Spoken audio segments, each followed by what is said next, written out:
નમસ્કાર મિત્રો, Nadia હળવદની Facebook page પર આપનું સ્વાગત છે અને હું છું જગદીશ.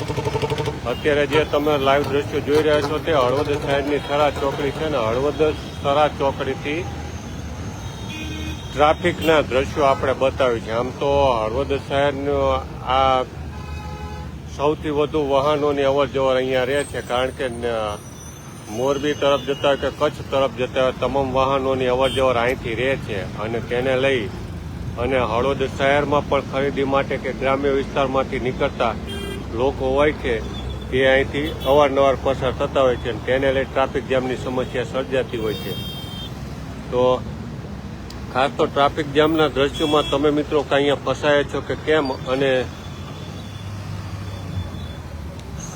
કેટલી વાર ફસાવશો અને ખાસ તો અહીં ઓવરબ્રિજની જરૂર છે કે કેમ તે કોમેન્ટ બોક્સમાં અચૂક લખશો, જેથી કરીને અન્ય મિત્રો સુધી પણ જાણકારી પહોંચે.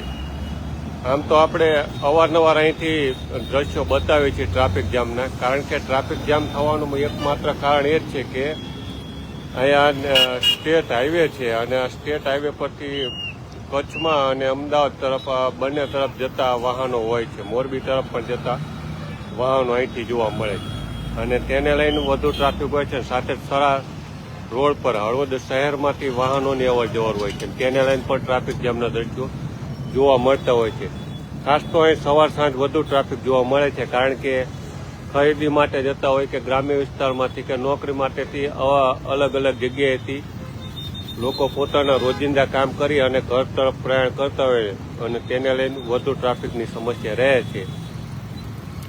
તો આ હળવદ શહેરની સરા ચોકડી છે અને ખાસ તો અહીંયા ઓવરબ્રિજ બનાવવામાં આવે તો સમસ્યાનો મોટાભાગે નિકાલ થઈ શકે એમ છે, કારણ કે અહીંયા વાહનોની અવર જવર વધુ છે એટલે ખાસ તો ઓવરબ્રિજની જરૂર છે. રાજકીય નેતાઓ પણ અહીંથી ઘણા બધા પસાર થાય છે, મંત્રીઓ પણ પસાર થાય છે, કારણ કે હવે તો આપણે મોરબી શહેરમાં પણ મંત્રી પદ આપ્યું છે એટલે અહીંથી પણ એ મંત્રી પણ અહીંથી અવારનવાર પસાર થાય છે, એટલે તેમના ધ્યાનમાં પણ આવી ટ્રાફિકની સમસ્યા તેમના ધ્યાનમાં આવે અને રજૂઆત કરે અને સાંભળે સરકાર અને તેને લઈને જો આનો રસ્તો યોગ્ય નીકળી શકે. અને આ હળવદ શહેર છે અને ત્યાંના દ્રશ્યો છે. સાથે જ આપણા હળવદ ધાંગધ્રાના ધારાસભ્ય વિકાસની વાતો કરે છે, અહીંયા વિકાસ થયો, ખાતમુહૂર્ત કર્યા, એના ફોટા મૂકે છે અને લોકો કોમેન્ટ પણ કરે છે ઘણી બધી કે અહીંયા રોડની જરૂર છે, આ રોડની જરૂર છે. ઘણા બધા એવા પણ રોડ છે કે જેના ખાતમુહૂર્ત થયા અને મહિનાઓ વીતી ગયા, હજી રોડના કાંઈ ઠેકાણા નથી. અમુક પોસ્ટ પણ એવી મૂકી છે ધારાસભ્યએ કે જેને મહિનાઓ વીતી ગયા ને હજી પણ ખાતમુહૂર્ત કે અન્ય કોઈ ઠેકાણું નથી, એવું પણ આપણે જોઈએ છીએ. એટલે ખાસ તો અહીંથી ધારાસભ્ય નીકળે ત્યારે એ પણ જોવે અહીંની વ્યવસ્થા, કારણ કે અહીંયા ટ્રાફિકમાં લોકો ફસાય છે અને તેઓનું સમય અને ડીઝલ, પેટ્રોલ કે ઈંધણ જે વાપરતા હોય તમામ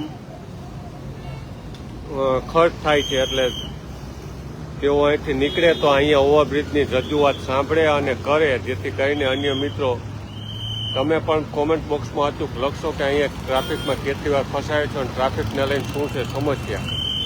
ઘણા બધા મિત્રો જોડાયા છે આપણી સાથે. આભાર મિત્રો.